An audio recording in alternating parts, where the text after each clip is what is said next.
Olá, sejam bem-vindos a mais um episódio dos Diálogos Luso-Atlânticos, comigo e com o Rui Badaró.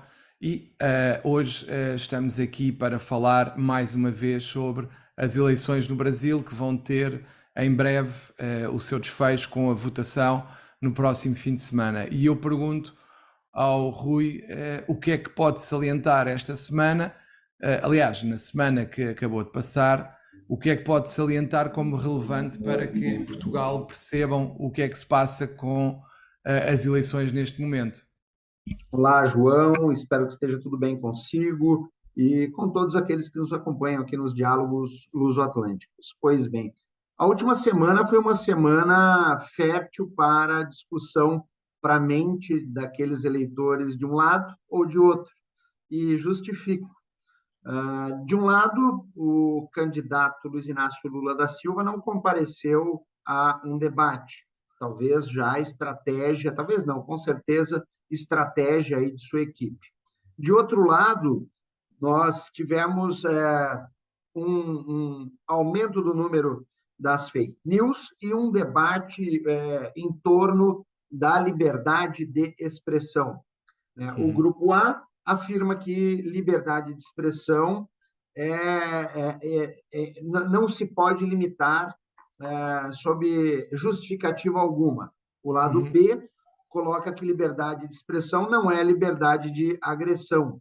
E ponto. Né? Isso tomou aí as discussões ao longo da última semana.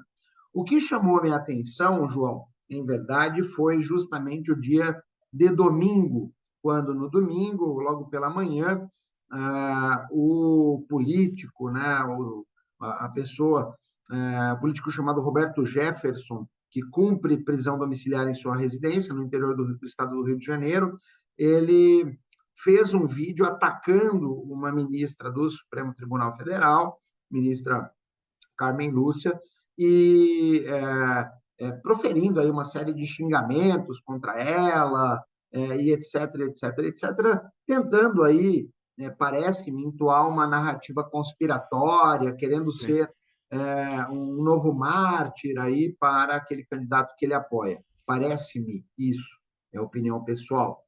O fato é que a Polícia Federal, ao cumprir o mandado de prisão, foi recebida a bala na residência desse político, e não só a bala, mas também a granada. E alguns dos estilhaços das granadas, atingiram aí dois agentes da Polícia Federal, em que pese estejam bem, isso não é algo normal. E passaram o dia de domingo discutindo a, abre aspas, rendição, fecha aspas, desse político, para que ele deixasse de cumprir a prisão domiciliar e voltasse ao complexo prisional para cumprir sua pena. É algo abjeto, João, é algo nojento, surreal para se viver na semana das eleições, porque neste domingo nós teremos a segunda volta, ou o segundo turno das eleições aqui no Brasil, que decidirão quem será o nosso próximo chefe de Estado. Com relação às eleições, são essas as novidades. A semana correrá quente aqui no Brasil, com certeza, e imagino nos nossos próximos diálogos teremos aí muitas novidades. Sim, também acho que sim, até porque com as eleições vai haver a definição de quem será o próximo presidente e isso implicará que muitas coisas tenham que ser ditas e feitas até tudo estar a funcionar. Eu agora gostava de falar de uma situação que infelizmente vem a afetar cada vez mais os advogados, que tem a ver com o burnout. O Conselho Regional de Lisboa fez três podcasts sobre burnout, fez uma conferência sobre o tema e no fim de semana saiu num jornal português um depoimento que eu considero muito, muito relevante, porque de facto um sócio, presumo que ele ainda é sócio, de uma das maiores sociedades de advogados portuguesa, assumiu num diário, num jornal que é o Observador, a existência de uma situação de depressão, burnout. Ele disse coisas como tive a certeza de que tanto fazia estar vivo como não estar. Depois também disse, ele começou por também falar de uma coisa que é, as pessoas sentem que há uma certa injustiça em ele estar triste. Como é que um tipo, diz ele, como ele, que não tem falta de dinheiro, felizmente, e que tem uma vida aparentemente fantástica, se dá ao luxo de ser infeliz? E ele próprio refere isso, ou seja, há uma certa identificação ou tentativa de identificar a falta de dinheiro como causa de depressão, de burnouts, mas não é assim. As pessoas podem ser infelizes com muito dinheiro e podem ser felizes com pouco. Portanto, tudo depende da forma como se conduz a vida e se consegue ultrapassar algumas das situações, ou então a pressão é tão grande enquanto advogado que as coisas são complicadas. E ele refere com grande coragem, e isso é algo que eu acho que é muito importante. Ele diz: eu estava numa posição muito difícil, era líder de um grande escritório e tinha centenas de pessoas que olhavam para ele com, no fundo, admiração, esperando orientação e inspiração. Ele acaba por dizer que chegava ao escritório e as primeiras 2 horas do dia chorava durante 2 horas. E depois, quando se tem muito sucesso, segundo ele, muito facilmente nos achamos os maiores, invencíveis, o máximo, e de facto, quando ele chega à conclusão que dificilmente voltaria a ser quem era e que a vida não fazia grande sentido, tanto fazia estar vivo como não estar, palavras dele, eu acho que é tão importante o que ele diz e tem a coragem de assumir o que passou, que deve servir de incentivo aos outros advogados que naturalmente atravessam situações similares ou podem estar a sentir os primeiros sintomas, para que ataquem a questão e não se escondam e não deixem de tentar resolver o problema, porque de facto a saúde mental dos portugueses e dos advogados portugueses é cada vez mais importante, com todas as pressões que temos no dia a dia, e nós sabemos bem que um dos fatores que maior stress causa é a pressão que se vive enquanto advogado. E para isso, eu acho que pessoas com a relevância na profissão, como o Dr. João Vieira de Almeida, devem ser realmente, pela coragem, devem ser enaltecidos e deve ser divulgado o que ele disse, para que as pessoas não achem que estão sozinhas. Porque isto tem muito a ver com algo que falámos também, que é a questão das tais Alices no País das Maravilhas, que o facto de haver pessoas que publicam imagens de felicidade eterna, permanente, muitas das vezes provoca este tipo de situações. Não estou a dizer que é o caso do Dr. João Vieira de Almeida, mas muitos psicólogos o dizem, que o facto de haver quem esteja sempre a publicar nas redes sociais imagens de felicidade faz com que quem olhe e não esteja bem em termos mentais possa pensar: só eu é que sou infeliz, só eu é que tenho uma vida que não presta. E vejam bem, estes estão sempre a viajar, estão sempre em festa, estão sempre alegres, têm uma família fantástica. E é nesse sentido que nós falámos na altura, e acho que este depoimento é importante nesse aspecto. Ou seja, atenção que, primeiro, tudo o que se vê pode não corresponder à verdade. E tudo o que se vê nas redes pode não corresponder à verdade. E é para isso que as pessoas têm que estar preparadas, e têm que estar preparadas essencialmente para a sua própria defesa psicológica. E é muito importante que recorram a um psicólogo, que sempre que sentirem que as coisas podem não estar a 100%, é importante recorrer a um terapeuta, recorrer a um apoio especializado, a alguém que saiba lidar com estas situações, para que não cheguem a situações mais dramáticas, de inclusivamente colocarem em risco a sua própria vida.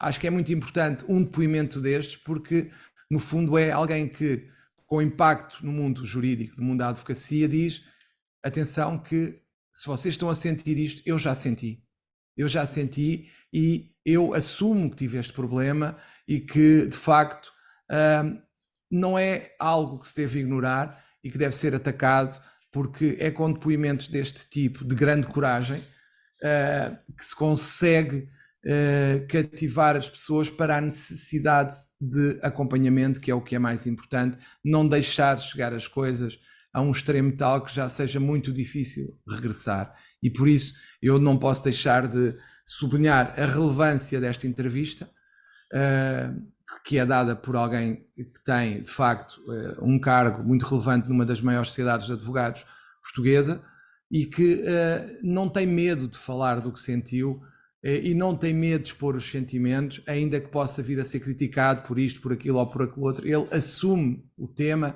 e assume com grande coragem, e por isso acho que é muito relevante dignificar este exemplo e divulgá-lo para que quem esteja em situações similares consiga, no fundo, consiga identificar-se e procurar apoio. Porque em Portugal, não sei se no Brasil é a mesma coisa, mas em Portugal sente-se neste momento, e eu vejo isso pelas conferências que o Conselho Regional faz, que para além do direito, as pessoas querem temáticas que os ajudem a desenvolver como um todo, como um homem, como mulher, como pessoas no seu todo e não só profissionais, não só técnicos. Hoje em dia já não é possível ter só conhecimentos técnicos, é preciso e é essencial falar sobre as competências como a inteligência emocional e tudo o que nos permite aguentar toda a pressão em que vivemos e, muito especialmente, a questão da empatia, que já foi aqui falada muitas vezes. É preciso humanizar as pessoas, é preciso que as pessoas estejam alerta para falarem com quem precisa e muitas das vezes estas pessoas que passam por este tipo de situações só precisam de alguém que as ouça e que as ajude e que lhes diga que não estão sozinhas, há mais gente a sentir o mesmo e que, no fundo, todos, para além do barulho das luzes, podemos passar por este tipo de situações, porque quem olha para nós não imagina as batalhas interiores que travamos e os problemas que temos e as desilusões, as expectativas que foram goradas, que foram frustradas e que, de facto, é muito importante que toda a gente perceba que não há vidas perfeitas. Não há. E isso, às vezes, parece que as redes contribuem para essa ilusão e é isso que eu acho que nós temos falado. Este depoimento é relevante nesse sentido e pronto, é isto que eu queria dizer e acho que é importante que se fale destas situações. João, permita-me um comentário sobre o burnout, iniciando rendendo loas a esse colega pela coragem, pela hombridade, pela transparência com que ele, eu não li ainda essa reportagem no Observador, o farei agora, já fiz o download aqui do jornal, quero ler, me parece bastante interessante. Perceba que o burnout é um problema, parece-me, mundial. É óbvio que ele ataca algumas profissões que estão frequentemente no limite, no estresse, e a advocacia é uma dessas profissões. E aqui nos diálogos luso-atlânticos, por vezes já tangenciamos este assunto e tenho acompanhado também os esforços aí do Conselho Regional de Lisboa nesse sentido. Eu assisti essa conferência sobre o burnout, pelo menos o finalzinho dela. E o que chama-me a atenção é que o problema ocorre da mesma maneira aqui no Brasil. Recentemente, e nós comentamos nos nossos diálogos, tivemos o caso de um estagiário que tentou se matar, né, pulando aí do terceiro, quarto, quinto, sei lá, que andar do escritório em que trabalhava, por conta das pressões que sofria, né, em seu trabalho. Mas é de suma importância, e você fez alguns comentários no que concerne a vida das pessoas e o uso das redes sociais. É óbvio que a maioria das pessoas criam uma narrativa, criam um enredo daquele mundo ideal, de uma vida ideal para si, para seus cônjuges, para suas respectivas famílias, mas o mundo palpável, o mundo do dia a dia, é óbvio, ele não é colorido, feliz e repleto de sorrisos 24 horas por dia. Ao contrário, como seres humanos que somos, independentemente, né, se tem dinheiro ou se não tem dinheiro, a situação não se limita a isso. Ao contrário, né, você tem uma série de fatores que podem influenciar o estado emocional da pessoa e independe de patrimônio, de capital e etc. E os dias de hoje, os dias atuais, me parecem, e tenho repetido isso reiteradamente aqui nos nossos diálogos, me parecem estranhos. Estranhos porque as pessoas descolam-se da realidade com uma facilidade muito grande e não querem voltar para a realidade, porque a realidade é nua, é crua, é triste, nos preocupa. É mais interessante viver no mundo virtual, viver um enredo em que eu sou o diretor do meu enredo e externo isso nas redes sociais, ao invés de enfrentar a realidade nua e crua, de ter que chegar, por exemplo, como o nosso caso, cedo no escritório, com prazos acontecendo, ter que lidar com a situação de, às vezes, você não estar bem psicologicamente, não querer cumprimentar ninguém, porque você é um ser humano normal, e de outro, ter que atender clientes com reuniões já pré-agendadas, mas eu solidarizo-me aí ao colega que se chegava ao escritório e chorava 2 horas por dia e estava numa das principais bancas portuguesas, no mínimo, a situação já havia transbordado o razoável. E, João, É. emendando meu comentário, eu queria trazer à baila e depois ouvir você sobre a história que vou contar, sobre um fato que ocorreu aqui em minha cidade, aqui no Brasil, né, em Sorocaba, onde, na escola em que meus filhos estudam, há 2 semanas atrás, houve uma palestra sobre o Holocausto, sobre os perigos do extremismo. E foi convidada uma senhora judia que viveu o Holocausto, né, a convite de um professor de história da escola, e palestra esta voltada ao ensino médio, tá? Aquele período que vai dos 15 aos 17. Aqui no Brasil, esse ensino tem 3 anos, né? Primeiro, segunda e terceira série do ensino médio. Pois bem, a palestra transcorreu de forma uniforme, comum, normal, até o final, onde a palestrante foi muito clara em dizer que ela está preocupada com os tempos atuais em todo o mundo, com a onda de extremismo que estamos a vivenciar, e citou o exemplo do extremismo que ela viveu, no caso, aquele extremismo propagado pelo nazismo, um movimento de extrema-direita.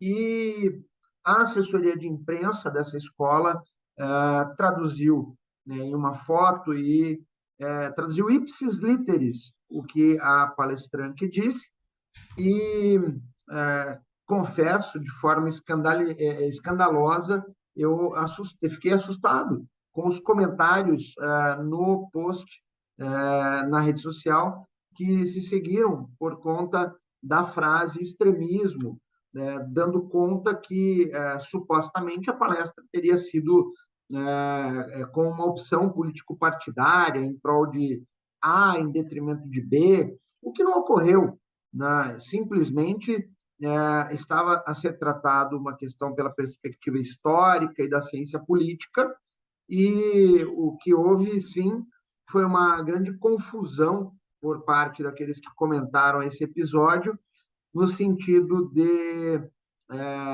confundir ciência política, política com política partidária.